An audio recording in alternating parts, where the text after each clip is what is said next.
Hello students, welcome back to my YouTube channel. आज हम लोग इस वीडियो में कक्षा 12वीं हिंदी दिगंत भाग 2 के अध्याय 5 जिसका नाम है रोज, जो कि एक क्या है तो एक कहानी। और इसको कौन लिखे हैं तो सच्चिदानंद हीरानंद वत्स्यायन अज्ञेय, यानी कि इस कहानी के कहानीकार हैं सच्चिदानंद हीरानंद वत्स्यायन अज्ञेय।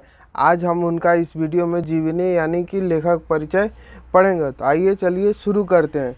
तो उनका जन्म का बात करें तो उनका जन्म 7 मार्च 1911 में हुआ था और उनका निधन तो 4 अप्रैल 1987 को हुआ था।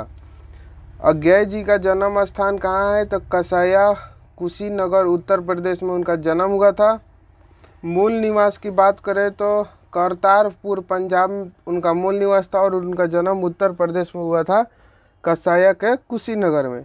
उनकी माता पिता का बात करें तो माता का नाम बेयंती देवी एवं पिता का नाम डॉक्टर हीरानंद शास्त्री था, जो कि एक प्रख्यात पुरातत्ववेत्ता थे। आगे है उनके बारे में शिक्षा की बात करें उनकी तो प्रारंभिक 4 साल लखनऊ में घर पर यानी कि लखनऊ में घर पर ही उन्होंने 4 साल शिक्षा प्राप्त की। मैट्रिक 1925 में पंजाब विश्वविद्यालय से, इंटर 1927 में मद्रास क्रिश्चियन कॉलेज से। ये ऑब्जेक्टिव क्वेश्चन पूछेगा कि उन्होंने इंटर किस कॉलेज से पास किया था तो मद्रास क्रिश्चियन कॉलेज से पास किया था। बीएससी 1929 फॉर्मेन कॉलेज लाहौर पंजाब से, वर्तमान पाकिस्तान। एमए उन्होंने अंग्रेजी पूर्वार्ध से किया था, कहाँ से तो लाहौर से किया था। क्रांतिकारी आंदोलन में गिरफ्तार हो जाने से आगे की पढ़ाई रुक गई। उनकी पढ़ाई रुक गई क्यों? क्योंकि वो क्रांतिकारी आंदोलन में शामिल हो गए थे। भाव ज्ञान संस्कृत अंग्रेजी हिंदी के अतिरिक्त फारसी तमिल आदि अनेक भाषाओं का उनको क्या था तो ज्ञान था। कौन कौन? संस्कृत अंग्रेजी हिंदी के अतिरिक्त फारसी तमिल का भी उनको अच्छा ज्ञान था। व्यक्तित्व एवं स्वभाव उनका कैसा था तो सुंदर लंबा गठीला शरीर था, सरुचि सुव्यवस्था एवं अनुशासनीय प्रिय थे। वो एकदम सुंदर लंबा और गठीला शरीर था उनका और वो सुव्यवस्थित एवं अनुशासित व्यक्ति थे। एकांत प्रिय अंतर्मुखी स्वभाव, गंभीर एवं चिंतनशील, मितभाषी, अपने मौन एवं मित भाषण के लिए प्रसिद्ध थे। वे पिताजी का तबादला होते रहने के कारण लखनऊ कश्मीर लाहौर पटना मद्रास आदि स्थानों पर उनके साथ रहने और परिभ्रमण का संस्कार बचपन में ही मिला। यानी कि पिताजी के उनके बार बार तबादला यानी कि जो नौकरी करते थे उसमें इधर उधर तबादला होने के कारण उनको भी इधर उधर उनके साथ जाना पड़ता था, जिसके कारण वो क्या तो परिभ्रमण और संस्कार बचपन से ही उनको मिला। नेक्स्ट उनका अभिरुचि का बात करें तो बागवानी पर्यटन अध्ययन आदि के अलावा दर्जनों प्रकार के पेशेवर कार्यों में दक्षता, फोटोग्राफी हस्तकला शिल्प आदि में प्रवीणता, यूरोप एशिया अमेरिका सहित कई देशों की साहित्य की यात्राएं। सामान्य एवं पुरस्कार उनको कौन कौन सा मिला था तो साहित्य अकेडमी, भारतीय ज्ञानपीठ, सुगा योगलिस्ट का अंतर्राष्ट्रीय स्वर्णमाला आदि पुरस्कार उनको मिला था। पूछेगा भारतीय ज्ञानपीठ किस पुरस्कार पर मिला था उनको तो भारतीय ज्ञानपीठ पुरस्कार पर उनको मिला था। देश विदेश के अनेक विश्वविद्यालय में विजिटिंग प्रोफेसर के रूप में आमंत्रित। पत्रिका की बात करें तो पत्रकारिता, सैनिक आगरा, विशाल भारत कोलकाता, प्रतीक प्रयाग, दिनमान दिल्ली, नया पत्रिक दिल्ली, नवभारत टाइम्स नई दिल्ली, थॉट वाक एविरम अंग्रेजी में संपादित। ये सब क्या है तो उनकी पत्रिका है। उनकी कृतियाँ बात करें कौन कौन सी उन्होंने कृतियाँ यानी कि लिखी हुई है तो 10 वर्ष की अवस्था में कविता लिखना शुरू की। यानी कि 10 वर्ष के जब थे तो तभी से उन्होंने कविता लिखना शुरू कर दिया था। लेखन हिंदी अंग्रेजी दोनों भाषाओं में। वो बचपन में खेलने के लिए इंद्र सभा नामक नाटक लिखा। ये ऑब्जेक्टिव क्वेश्चन आएगा कि बचपन में खेलने के लिए उन्होंने कौन सा नाटक लिखा, तो उन्होंने इंद्र सभा नाटक लिखा था बचपन में खेलने के लिए। घर में एक ऐसी हस्तलिखित पत्रिका अंधा बंधु निकालते थे, ये अंधा बंधु भी पूछेगा, पत्रिका हस्तलिखित पत्रिका तो अंधा बंधु। 1924-25 में अंग्रेजी में एक उपन्यास लिखा था। कब? 1924-25 में। 1924 में पहली कहानी इलाहाबाद की स्काउट पत्रिका सेवा में प्रकाशित। 1930 के बाद नियमित लेखन विफतगा जयदोल, ये तेरे प्रति रूप, छोड़ा हुआ रास्ता, लौटती पगडंडियाँ आदि कहानी संकलन, ये सब उनकी कहानी संकलन है। एक जीवनी, शेखर एक जीवनी, प्रथम भाग 1941, द्वितीय भाग 1944 में लिखा। नदी के द्वीप 1952 में, अपने अपने अजनबी 1961 में। सभी उपन्यास, ये सब उपन्यास है। उत्तर प्रियदर्शी ये क्या है, तो ये एक नाटक है। कब लिखा उन्होंने, तो 1967 में उन्होंने लिखा था इसको। उसके बाद आगे है भगन दूत चिंता इत्यालुम, हरी घास पर क्षण भर, ये भी पूछेगा, ये वाला लाइन याद रखना है। हरी घास पर क्षण भर, ये किन का लिखा हुआ है, तो अज्ञेय जी का लिखा हुआ है। बावरा अहेरी आंगन के पार द्वार, कितनी नावों में कितनी बार, ये भी पूछेगा, कितनी नावों में कितनी बार, किन का लिखा हुआ है, तो अज्ञेय जी का लिखा हुआ है। सदा नीरा, ऐसा कोई घर अपने देखा है यदि, कविता संकलन, ये सब उनकी कविता संकलन है। अरे वार रहेगा याद 1953, एक बिंद साहस उछली 1971, यात्रा सहित, ये सब बहुत सारे उन्होंने कृतियाँ लिखी हुई है। त्रिशुक, आत्मनिपेद, आलवाल, अधौतन, भनवती, अंतरा सकृति, संस्वतर आदि सभी ये सब निबंध है। तार सप्तक, दूसरा सप्तक, तीसरा सप्तक, चौथा सप्तक, पुष्नरिनी, रूपाम्बरा, नेहरू अभिनंदन ग्रंथ आदि सभी क्या है, तो सभी संपादित ये सब ग्रंथ है। कब कब लिखा है वो भी लिखा हुआ है। उसके बाद है शरत चंद्र के श्रीकांत जैन कुमार के त्याग पत्र तथा अपने उपन्यास, अपने अजनबी सहित अनेक कृतियाँ का अंग्रेजी अनुवाद किया। रविंद्रनाथ ठाकुर के गोरा का हिंदी अनुवाद किया, यानी कि हिंदी और अंग्रेजी अनुवाद भी किए हैं बहुत सारे कृतियों के।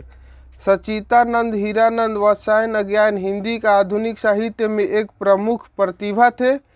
वे आधुनिक हिंदी साहित्य के एक प्रमुख कवि, कथाकार, विचारक एवं पत्रकार थे। वो कौन सा युग के थे, तो हिंदी आधुनिक के वो साहित्य थे। साहित्य की अनेक विद्या, यात्रा सहित आलोचना, डायरी आदि में उनका अवदान महत्वपूर्ण था। उन्होंने विशाल साहित्य की रचना की जिसमें वस्तु, भाव, भाषा, शिल्प आदि के धरातल पर प्रयोगों और नवचारों की बहुलता है। साहित्य में लेखन के अतिरिक्त संपादन, निर्देश्य, अभिप्रेरण, परिसंवाद, भाषण आदि के द्वारा भी उन्होंने अपनी सृजनात्मकता को विस्तार दिया है। उनमें युग का प्रतिनिधित्व करने वाली संगठित क्षमताओं से युक्त नेतृत्वकारी प्रतिभा और रचनात्मक क्रमठता थी। अज्ञेय का जीवन साहित्य और घनिष्ठ रूप में परस्पर संयुक्त है। विशेष व्यक्तित्व में संपन्न एवं वैधिकपूर्ण है। स्वाधीनता आंदोलन में उग्र और विद्रोही विचारधारा वाले एवं क्रांतिकारी के रूप में उनकी भूमिका रही। कारावास और जेल यातनाएं भी उन्हें सहनी पड़ी। द्वितीय महायुद्ध के दौरान उन्होंने सेना में नौकरी की थी। कब सेना में नौकरी की थी, तो द्वितीय महायुद्ध के दौरान। आजीवन सोलान रहे। रोमांचक यात्राएं करना उनका स्वभाव और शौक था। हिंदी में शायद ही ऐसा कोई लेखक कलाकार हो जिसकी अज्ञेय की तरह परस्पर असंबंध विषयों की तरह कार्यों में पेशेवर दक्ष है, यानी कि उनका संबंध जितने भी लेखक थे उनसे अच्छा था। प्रतिभा, रुचि और शौक की अपरिमित विविधता के कारण उनके व्यक्तित्व में विशेष प्रकार का विस्तार, गहराई, विविधता और व्यक्तित्वता संगठित रही और वे विलक्षण लेखक बन गए।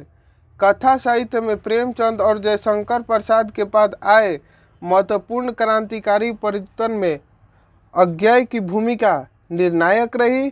कहानी को महज किस्सा, आख्यान और इतिवृत्त के धरातल ऊपर उठाकर एक कसे हुए अंत गुरुपित कलात्मक रूप के तौर पर उभारने वाले में अज्ञेय अग्रणी रहे। हिंदी कथा साहित्य में मनोवैज्ञानिक गहराई लाने का श्रेय जैनेन्द्र कुमार और अज्ञेय को दिया जाता है। यानी कि हिंदी साहित्य कथा में मनोवैज्ञानिक यानी कि गहराई लाने के लिए श्रेय किसको जाता है? तो जैनेन्द्र कुमार और अज्ञेय को। इसके साथ ही बौद्धिकता, नैतिकता, वैचारिक सजगता और कलात्मकता भी अज्ञेय ने ही हिंदी में जोड़ी। अज्ञेय ने हिंदी कहानी के भावी विकास का प्रारूप अपनी कहानियों द्वारा प्रस्तुत किया है।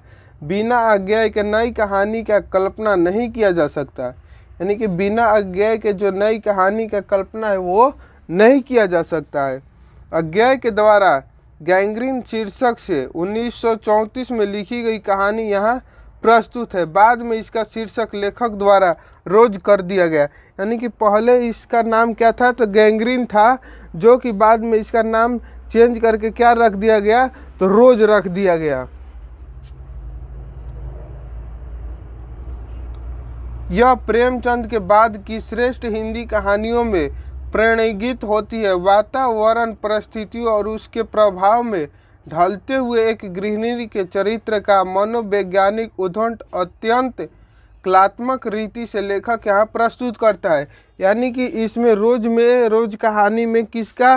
तो एक गृहिणी यानी घर में काम कर रही औरत का इसमें कल्पना किया गया है, इसमें दर्शाया गया है। डॉक्टर पति के काम पर चल जाने के बाद का सारा समय मालती को घर में एकांकी काटना होता है। यानी कि मालती जो गृहिणी थी उसका नाम मालती था और उसके पति महेश्वर थे। वो डॉक्टर था जो कि सारा दिन डॉक्टरी में रहता था, तो जिसके कारण मालती को अकेले सारा दिन समय काटना पड़ता था। उसका दुर्बल, बीमार और चिड़चिड़ा पुत्र हमेशा सोता रहता था। उसका एक पुत्र भी था जिसका नाम टीटी था, जो कि एक पतला दुबला बीमार था, जो कि हमेशा चिड़चिड़ाता रहता था या रोता रहता था। मालती उसकी देखभाल करती और सुबह से रात 11 बजे तक घर के कार्य में अपने को व्यस्त रखती है। उसका जीवन ऊब और उदासी के बीच यह तंत्र चल रहा है। यानी कि उसका यही जीवन चल रहा था सुबह से लेकर रात कितने बजे तक? तो रात 11 बजे तक वो इसी में लगी रहती थी। ऐसे ही उसका जीवन चल रहा था। किसी तरह का विनोद उल्लास उसके जीवन में नहीं रह गए, जैसे वह अपने जीवन का भार ढोने में ही घुल रही हो। प्रशंस व मध्य वर्गीय भारतीय समाज में घरेलू स्त्री के जीवन और मनोदशा पर लेखक अपनी सहानुभूति मानवीय दृष्टि केंद्रित करता है। कहानी के गर्भ से अनेक सामाजिक प्रश्न विचित्र रूप में पैदा होते हैं। यानी कि विचारजनक में अनेक से प्रश्न क्या होते हैं? तो पैदा होते हैं। तो उसके बारे में बताया गया, उसके बारे में कहानी में बताया गया। तो कहानी को हम लोग नेक्स्ट वीडियो में पढ़ेंगे। इतना ही उनके बारे में और कहानी का थोड़ा सा सारांश था, यानी कैसा कहानी है। तो मिलते हैं नेक्स्ट वीडियो में, तब कल के जय हिंद। यहाँ पर दो ऑब्जेक्टिव क्वेश्चन का लिंक आ रहा होगा, चैप्टर अध्याय 4 और अध्याय 5। अगर आप नहीं किए होंगे तो कर लेंगे और चैनल को सब्सक्राइब कर लेंगे। मिलते हैं नेक्स्ट वीडियो में, तब तक के लिए जय हिंद।